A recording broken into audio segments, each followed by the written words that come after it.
Hundreds of bacteria species make their home inside our digestive system. But what do they actually tell us about our health? Deep inside your gut, a war is going on.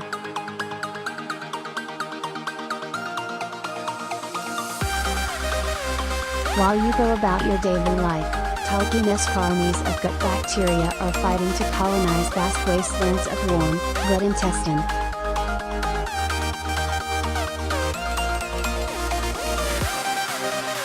Your digestive system is about 7 meters long, tank-folded passageways filled with rotting food and feces and slick with bile.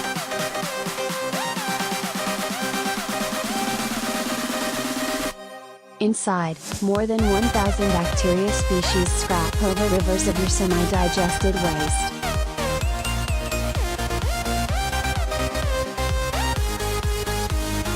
The species that emerge on top will decide whether your food is used for bodily good or evil.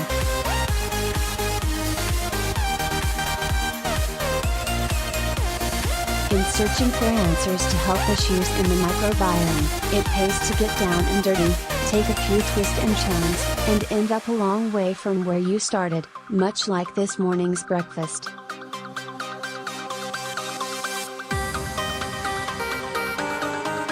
There was a time where, if you'd asked me to provide samples of my blood, snot and poo to a complete stranger in the name of journalism, I'd have said yeah or no.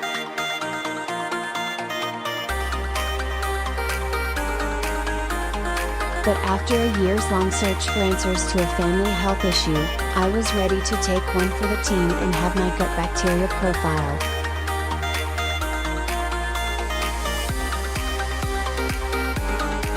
Power in numbers. Just like in human wars, the lines between what makes a good bacterium and a bad one can be blurred.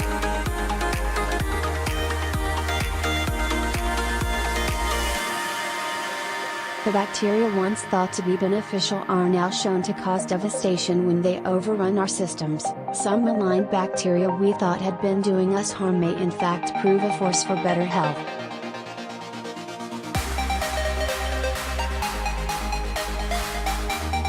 And then there's the question of what, if anything, we should do about the particular mix of gut bacteria we host.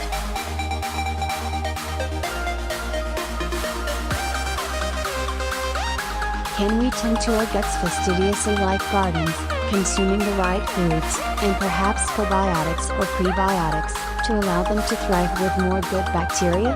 Good bacteria, the theory goes, reward our dietary choices by producing the metabolites that are integral to digestion and other essential bodily functions.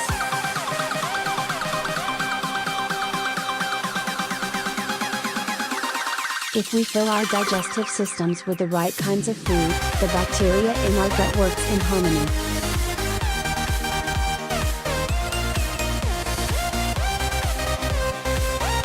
If we haven't consumed the type, or perhaps more importantly texture, of food they require to thrive, our gut bacteria may work against us.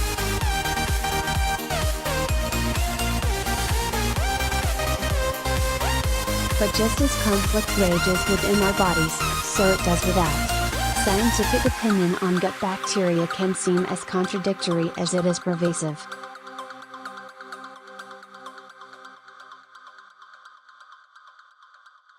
Depending who you ask, gut bacteria either play an important role in everything from digestion to the immune system, chronic disease, and even human behavior and brain function, or they don't, at least not to the extent claimed.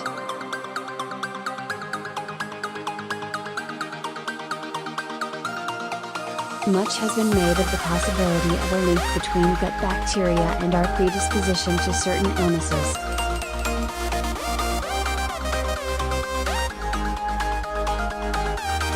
But there's little in the way of consensus on what, if anything, changing our gut bacteria does to improve or harm human health, according to Australian experts in the field.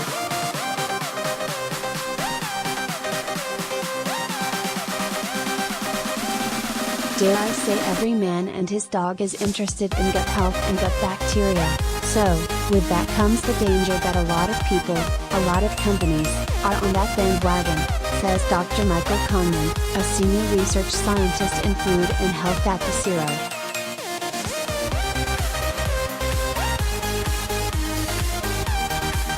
I think the key problem is that with any sort of area with promising information on health and disease, you get your people who are credible and those who are not.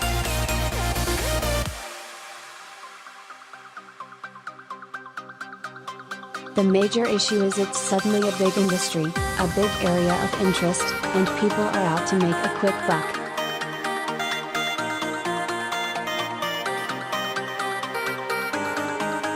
Sending your poo in the mail gut bacteria analysis has certainly gone mainstream.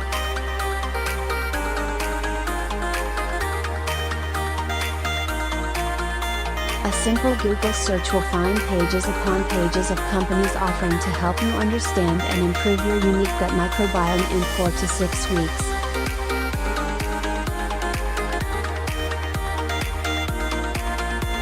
One company says all you need to do is mail them a tiny amount of fecal matter from your toilet paper, and for $350 or so they'll look for evidence of everything from irritable bowel syndrome to celiac disease and parasitic infection.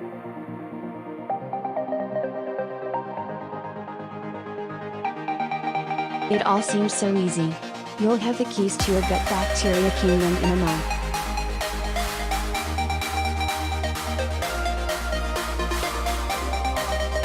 Instead of joining the horde sending their poo by mail for testing, I'm heading to Griffith University's Gut Health Clinic immunologist Dr. Nick West, who has devoted his professional life to researching gut bacteria and health.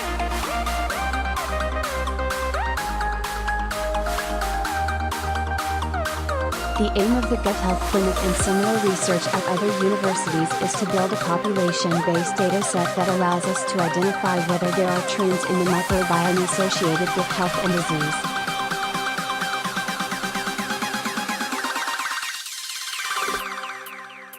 The profile Dr. West and his team will build of my gut will take 6 to 12 weeks to complete, much longer than most tests available online.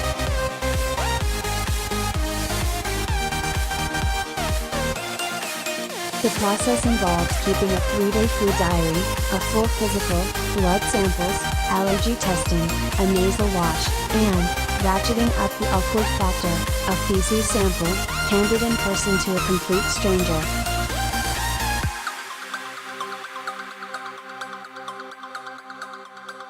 When the profile is finished, I will have usable data that might, say, guide my dietary or supplement usage, under the guidance of a dietitian.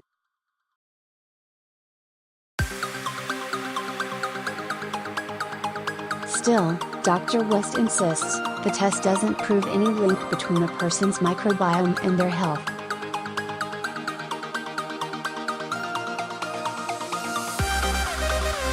There are reports now about companies that will try to give you a disease risk score based on the presence or absence of a specific bacteria, which is unethical, and almost tantamount to fraud given current biomedical research, he says.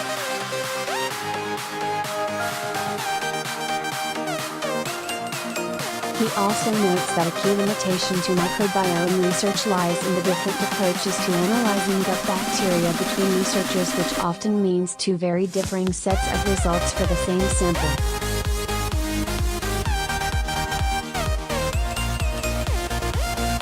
It's like climbing Mount Everest. Gastroenterologist Terry Bowen has staked his medical reputation on the idea that gut bacteria have an influence on human health, as founder and chairman of nonprofit research group the Gut Foundation.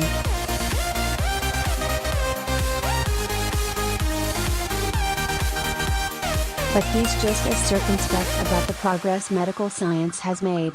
It's like climbing Mount Everest, where you're at base camp and there's a long, long way to go, says Professor Bowen, whose research has focused on the small intestine.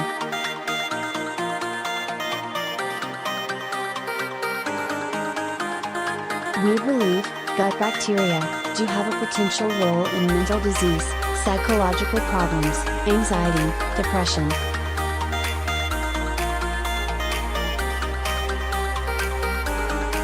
They do have an influence on weight gain, and they may have a potential influence in preventing cancer and possibly disorders of the colon like colitis.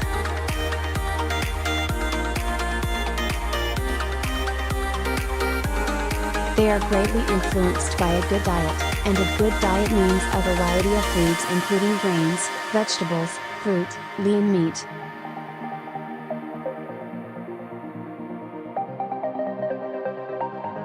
But we don't yet know whether all the claims about the microbiome are, in fact, true.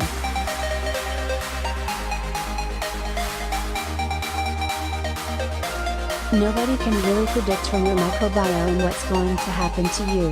Dr. Conlon from the Zero adds that one area in which all sites should exercise restraint is when discussing any potential links between gut bacteria and the brain, especially for treatment of autism, ADHD, anxiety and depression.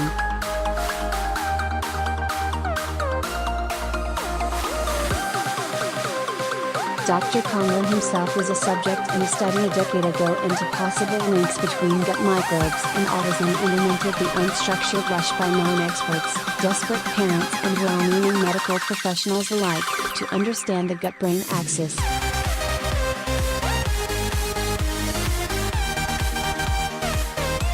There's so much more research that needs to be done to understand how what you're eating affects the microbes, and how that then influences mood, behavior, etc., he says.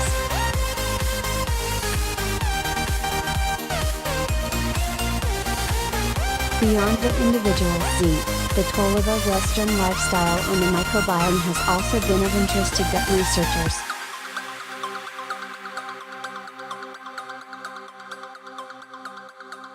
Research in the U.S. has focused on indigenous tribes, says Dr. WSST. Comparisons of the fecal microbiome and diet with Western society, in this case cities in the U.S., has identified quite striking differences between the microbiomes of the two groups, with the indigenous tribes having a greater variety of species than their city-living counterparts, says Dr. West.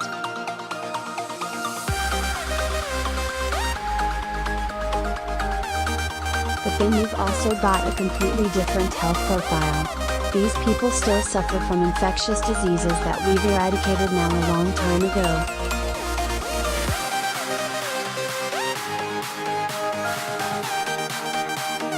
It provides some historical context to understanding how the microbiome has changed with industrialization.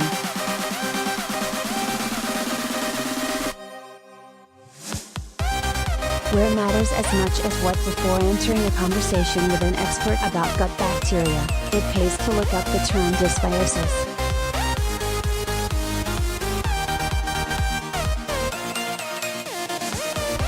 Dysbiosis means that something is out of whack, so you potentially have had a particular microbe or set of microbes that have been able to establish themselves when they really shouldn't be there, or are causing problems, Dr. Conlon explains.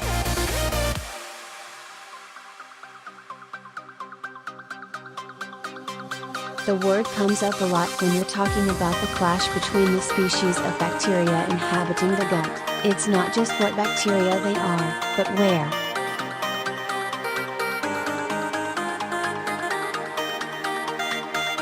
We've had quite robust debates around this idea of dysbiosis, Dr. West says. The effect of our gut bacteria can change from positive to negative based on their location in the gut, their abundance in relation to other bacteria around them, and from dietary, supplement or medical effects.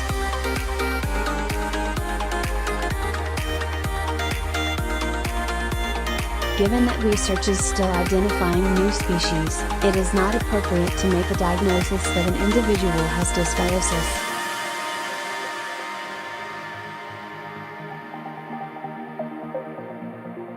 Dr. West is certain of the potential of gut bacteria research, but unsold on the practical applications.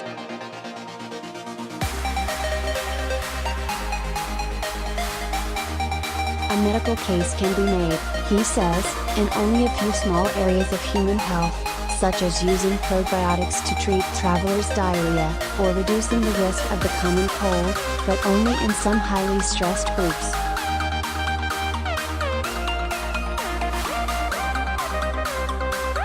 So do I have a healthy gut? So what did all this pooping in bags, snorting in bottles and divulging my complete lack of adherence to a remotely balanced diet reveal? I am staggeringly average.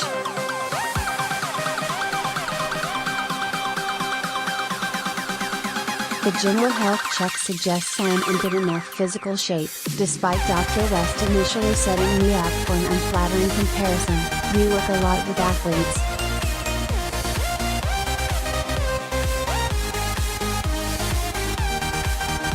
When it comes to the contents of my gut, that's pretty average too, although I do skew markedly higher than the wider population on some species, and lower on others.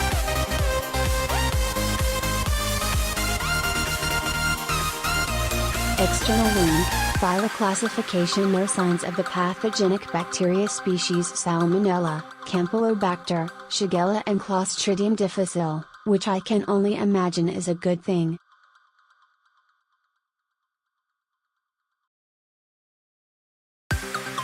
Streptococcus, yes, but lose the battle win the war, eh? My report also comes with a handy link to some allied health services to help me in adopting healthy lifestyle practices should I need them, although based on those positive earlier comments about my general health I can surely afford to wing it a while longer.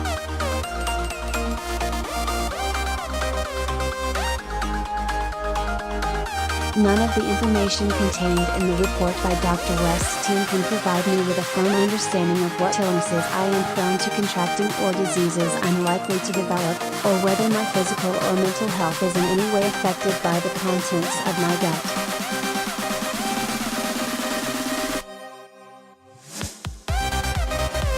What it can do, Dr. West says, is to detail the makeup of an unquestionably central component of my health, and add to a growing body of scientific knowledge.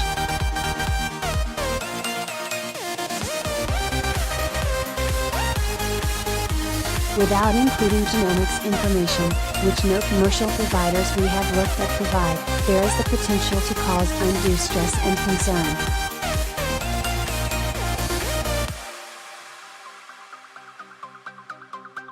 We're talking millions, or billions, of bacteria in a mass that's equivalent to any organ in the body, he says.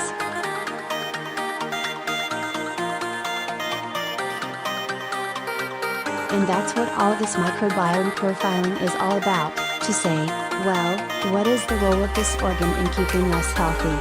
Dr. West says the momentum behind microbiome research at least offers some hope of more breakthroughs.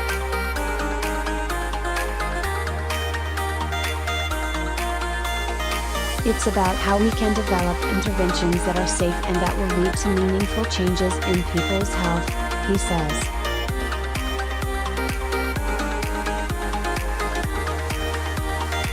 If the many microbiome research programs within universities can identify gut bacterial species that reduce illness or improve the effects of pharmaceutical intervention, such as immunotherapy, then the gut microbiome field will move into mainstream medicine.